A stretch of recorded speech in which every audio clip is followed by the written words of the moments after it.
Just walked through the Gant again. Oh, this is daft.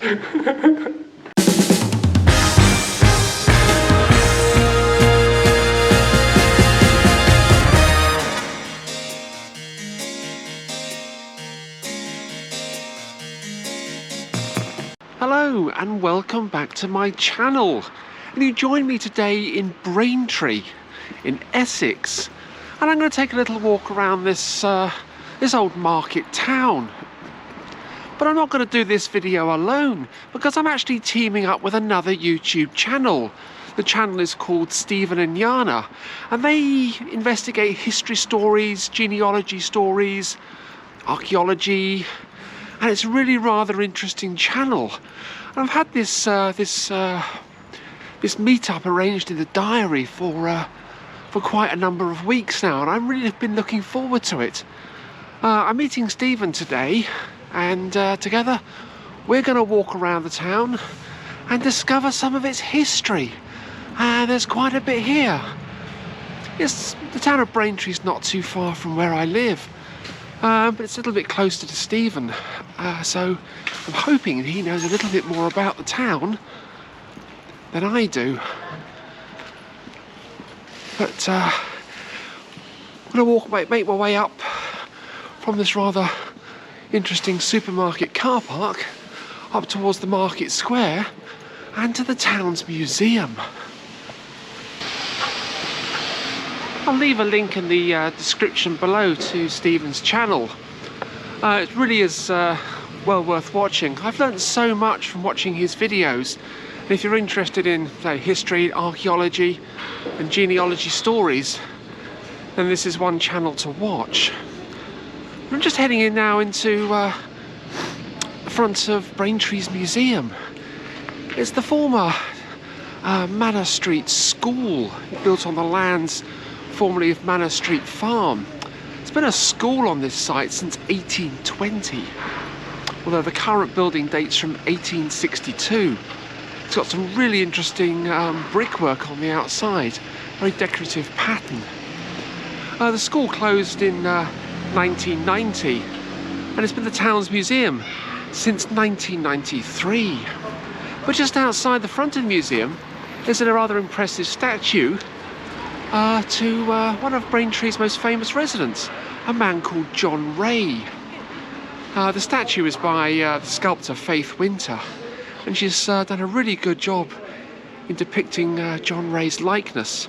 John Ray was born in Braintree, or Black Notley, just outside Braintree, on the 29th of November 1627. And he also died in Braintree and is buried at Black Notley. He died on the 17th of January 1705. And he was a leading English naturalist and botanist. Wrote numerous books on the subject, some of which Charles Darwin actually read. But he's probably most famous for his contributions to taxonomy, which is the classification process of all living species, from plants and animals.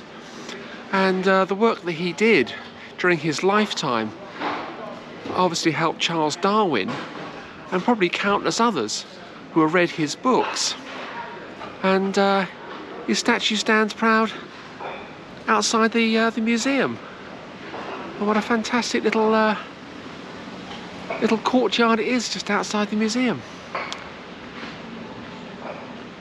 So let's head into the museum and take a look.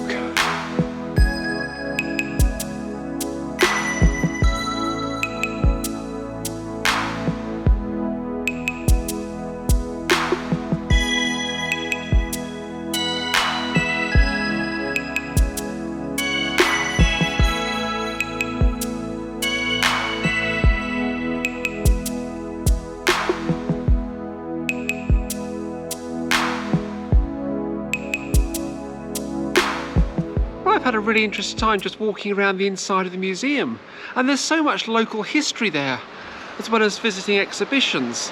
And if you're in Braintree, it's one museum certainly to take a look at. But I bumped into Stephen in there. Big hello everybody.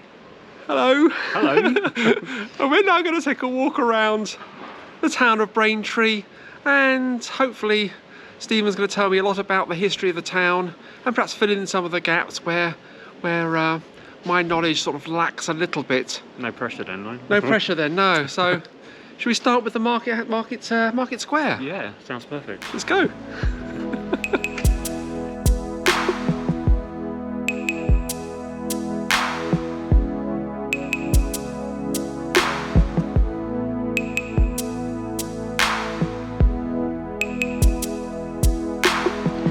Well, I've made my way into the market square here in Braintree. And like so many market squares in towns throughout the country, Braintree Market Square was used for executions. Well, actually, only one execution, and that was William Pygot on the 28th of March, 1555.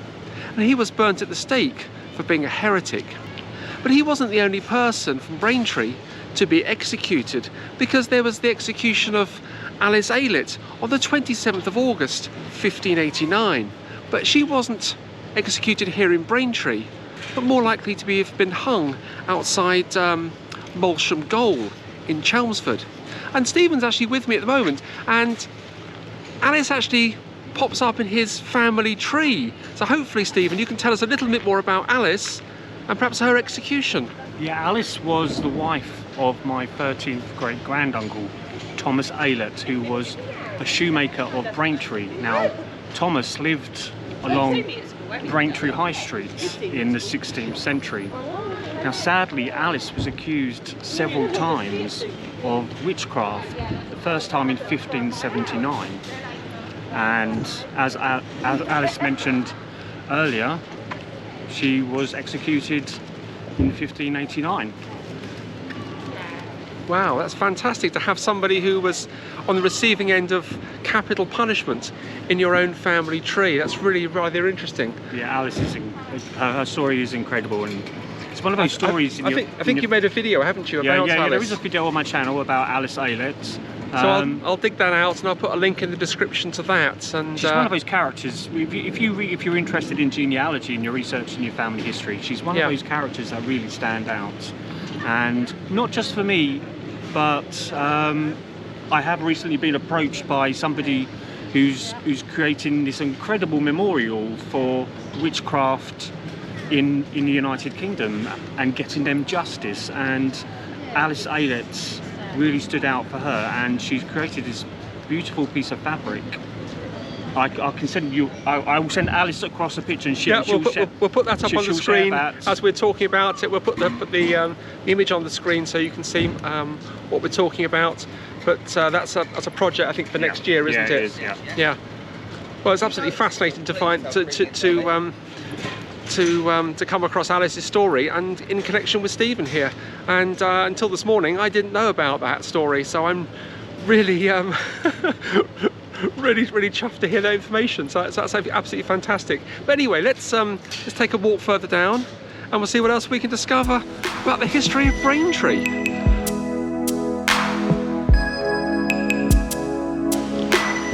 Just down from the market square is Fairfield Road, and the town's hall as well, little Braintree Town Hall.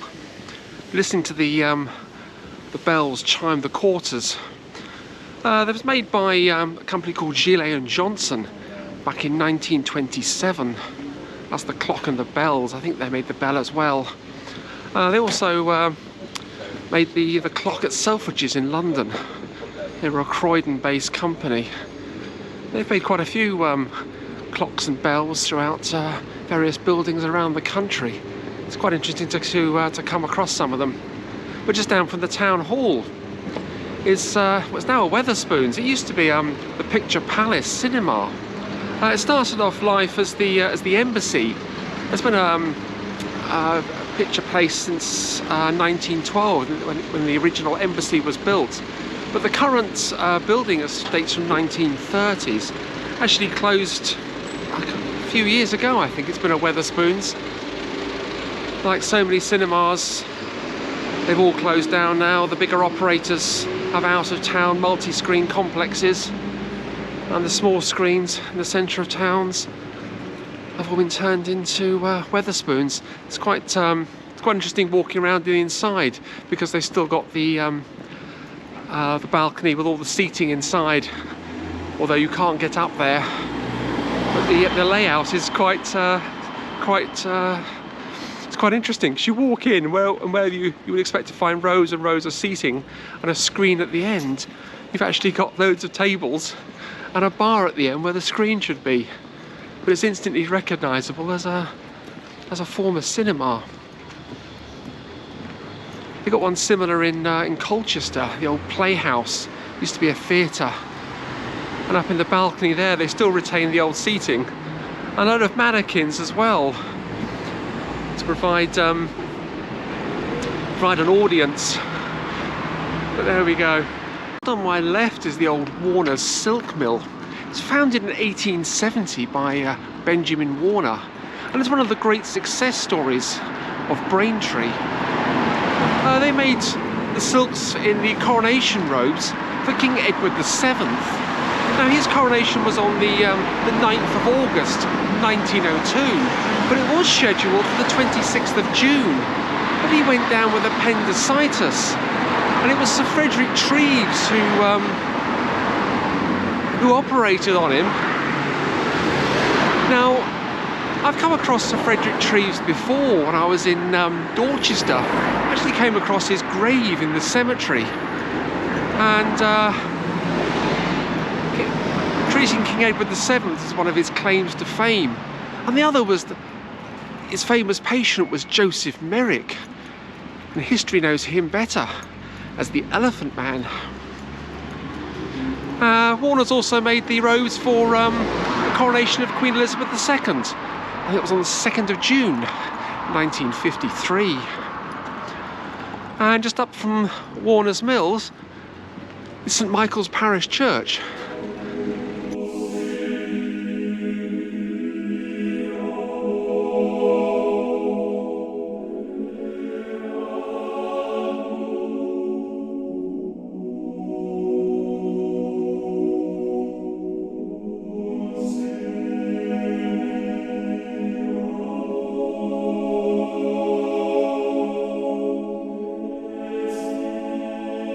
Been a church here since the 12th century.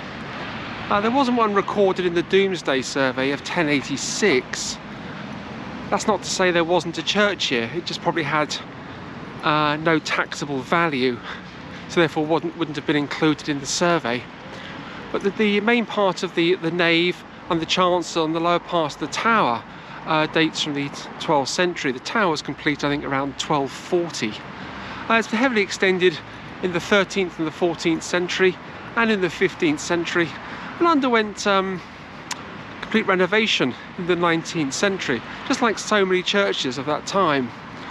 Underwent renovation in the Victorian era. But it's really rather interesting to look at the outside of the church. Lots of flint and rubble. There's some Roman bricks in there. It's quite a smorgasbord of architecture, really. And of course that reflects the different styles of architecture over the years. You can see the layers in the outside where the different sections were added on, the south transepts and the north transepts and the porches throughout history. And the oldest part is the northeast corner where I'm standing now. Has embattled parapets at the top, little battlements, which is quite interesting to see on a church. The main windows by Clayton and Bell, and the east window was put in 1869. But I just walked past, there's a brass on the side, or a plaque on the side. Just walked past it. Yeah, there we go.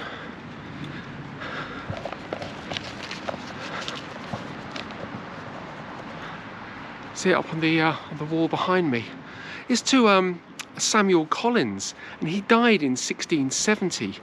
And the plaque actually reads that he was the principal physician to great Tsar or Emperor of Russia. Now I'm wondering if that's Tsar Alexis, because he ruled Russia between 1645 and 1676, and it's more likely to be him if that's the Tsar that is being referred to. but I haven't been able to find out too much more about it, other than the basic facts surrounding what's written on the on that plaque. But it's quite interesting to walk around. Fortunately, the church is closed, so I can't go in, which is it's a shame, because I do like to walk into churches, sit quietly, pray, and just take in the atmosphere of the building, read all the plaques on the inside and any other points of interest. And you do find quite a few points of interest in old churches. It's amazing what you do find. I was at St Magnus the Martyr in London a few weeks ago. They have models of London Bridge in there, which is really rather interesting. And other churches have got funeral beers in there, and even the church of St Gregory in Sudbury. They've got the severed head of an Archbishop of Canterbury, Simon Theobald, who was beheaded rather unceremoniously in 1381 up on Tower Green. But just outside the front of the church, quite an interesting little fountain here, actually. It's dedicated to the memory of King George V. Sort of a little boy holding fishes. And the sculptor was John Hodge. Actually made the sculpture back in 1936. No water in it though. It's a shame for a fountain.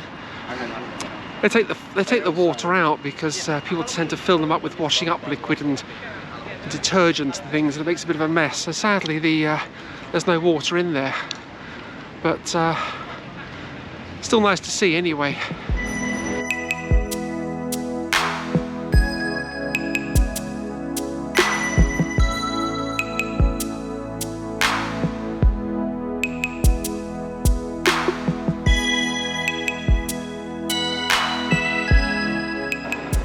Just ahead of me is a little passageway called Bailey's Gant. And the name Gant derives from the Flemish word gang, meaning a corridor.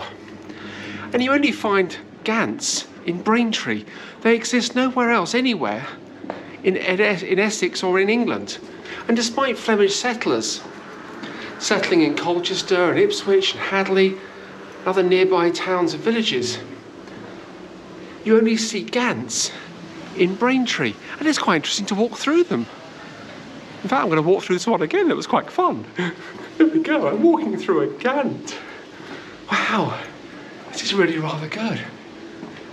Little corridors, there's quite a few of them in Braintree. So hopefully, the rest of this video, I'm going to try and find a few more. Just walk through the Gant again. Oh, this is daft. But yeah, it was quite fun. So back out into the high street, and all the old shops and things here. When we walk through high streets, we're always basically looking at eye's length, at eye's height, I should say, and all we see is the modern facades of the shops, the opticians, the coffee houses and the banks.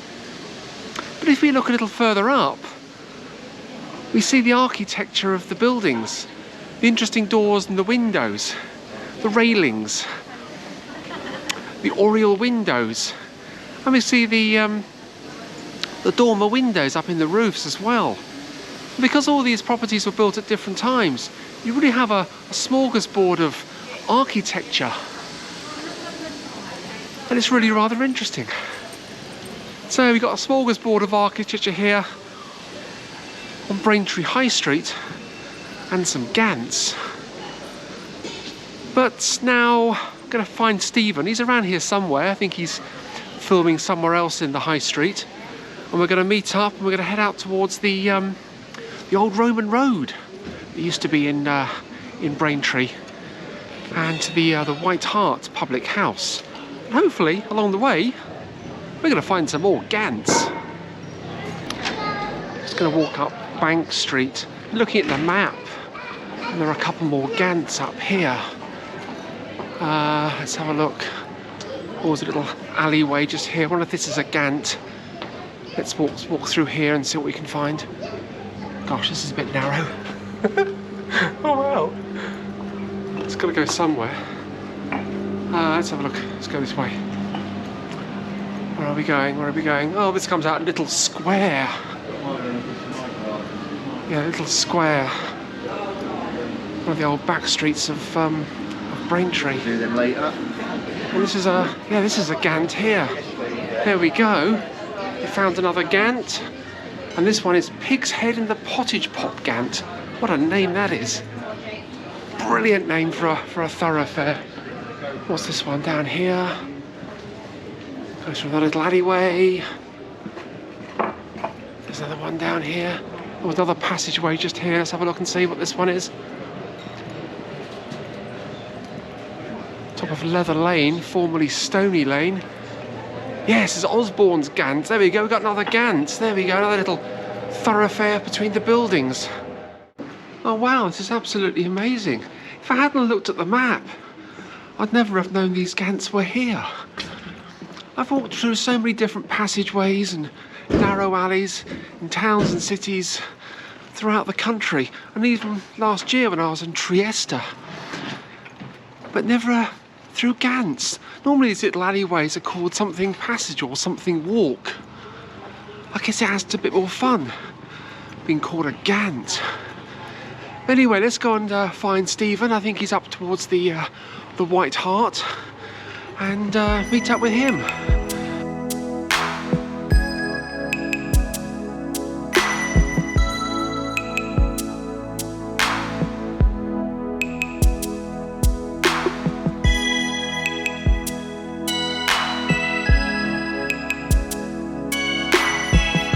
Well, I found myself outside the White Hart Hotel, top of Bank Street. I haven't found any more Gants. I know there's a few more in Braintree, and there's 7 in total.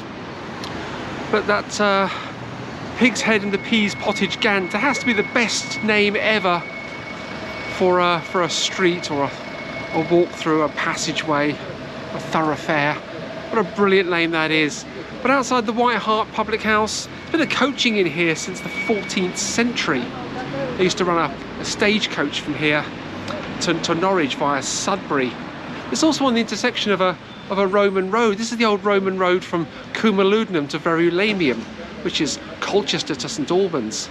So this is quite a busy junction, a busy road. And it is today, judging by the amount of traffic that's behind me. But I'm also joined by Stephen again, who's been out filming himself for his video. Hello. I hope you've had a successful day. Yeah, we have. Yeah. It's been an amazing day. It's been good. Well, I certainly have, and I'm looking forward to seeing Stephen's video. And I know you're looking forward to seeing mine, I'm sure. I am, definitely. Especially with the Gants that I've discovered as well. So it is here by the White Hart Public House that we end this video. So thank you so much for watching, and for watching Stephen's as well. Bye everybody.